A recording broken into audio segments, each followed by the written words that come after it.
বাঙালি হিসেবে আমি গর্বিত, কারণ আমি ইলিশের দেশের মানুষ। সব দেশে ইলিশ মাছ পাওয়া গেলেও আমাদের বাংলাদেশের মতো এত মজাদার ইলিশ মাছ কোথাও পাওয়া যায় না।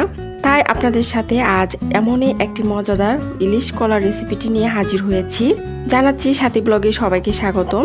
আজ আমি দেখিয়ে দিব কোনো রকম বাটাবাটি ভাজাভাজির ঝামেলা ছাড়া কত সহজেই ইলিশ মাছ দিয়ে কলা রান্না করা যায় এই রেসিপিটি। So let's go and watch my video. প্রথমে আমি দেখিয়ে দিব কি কি উপকরণ ব্যবহার করেছি। প্রথমে নিয়ে নিয়েছি ইলিশ মাছ।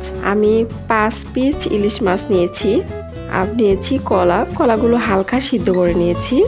নিয়েছি পেঁয়াজ, কাঁচামরিচ, নিয়েছি শুকনো মরিচের গুঁড়া, নিয়েছি হলুদ গুঁড়া, নিয়েছি ধনিয়া এবং জিরার গুঁড়া এবং আদা রসুন বাটা।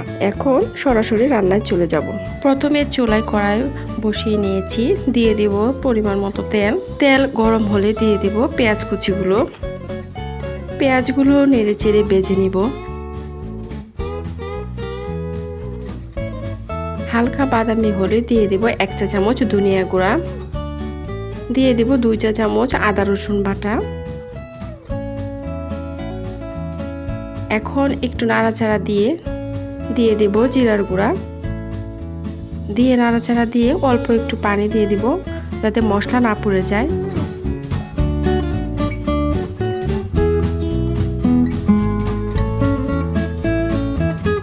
এখন দিয়ে দিব 1/2 চা চামচ শুকনো মরিচের গুঁড়া। এত বেশি শুকনো মরিচের গুঁড়া আমি এখানে ব্যবহার করব না, কারণ আমি কাঁচা মরিচ ব্যবহার করব। এবং 1 চা চামচ হলুদের গুঁড়া। এখন নাড়াচাড়া দিয়ে কিছুক্ষণ কষিয়ে নেব।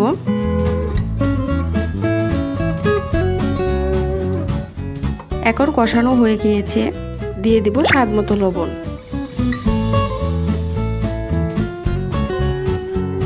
দিয়ে দেব ভাপ দেওয়া কলাগুলো দিয়ে নাড়াচাড়া দিয়ে দেব একটু পানি।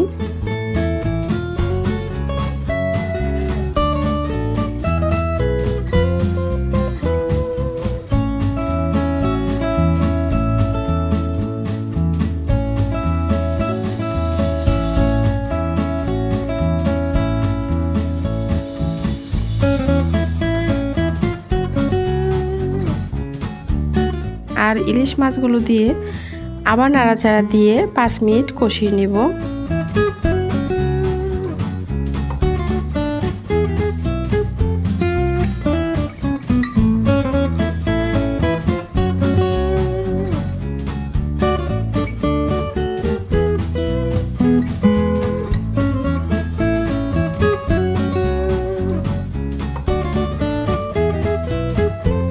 5 মিনিট পর দেখতে পাচ্ছেন কষানো হয়ে গিয়েছে। এখন পর্যাপ্ত পানি দিয়ে ঢেকে 10 মিনিট রান্না করব।